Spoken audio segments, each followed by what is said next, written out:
যে আপনারা যেটার জন্য সব সময় চেয়েছেন যে বিডিআর ইসের একটা পুরনো একটা কমিশন করার জন্য, এই কমিশনটা আমাদের মাননীয় প্রধান উপদেষ্টা উনি সিগনেচার করে দিয়েছেন, গতকাল রাত্রি উনি সিগনেচার করে দিয়েছেন।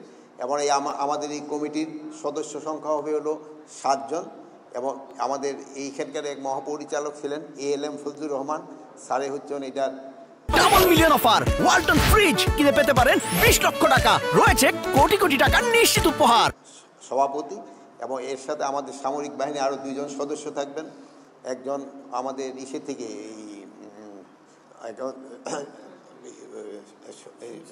সিভিল সার্ভিস থেকে একজন থাকবেন এবং ঢাকা ইউনিভার্সিটি থেকে একজন শিক্ষক থাকবেন, জগন্নাথ ইউনিভার্সিটি থেকে একজন শিক্ষক থাকবেন, পুলিশের একজন উপরের লেভেলের একজন কর্মকর্তা থাকবেন। কমিটি না, এটা কমিশন। ওইটা কমিশন, আপনাদের কমিশন।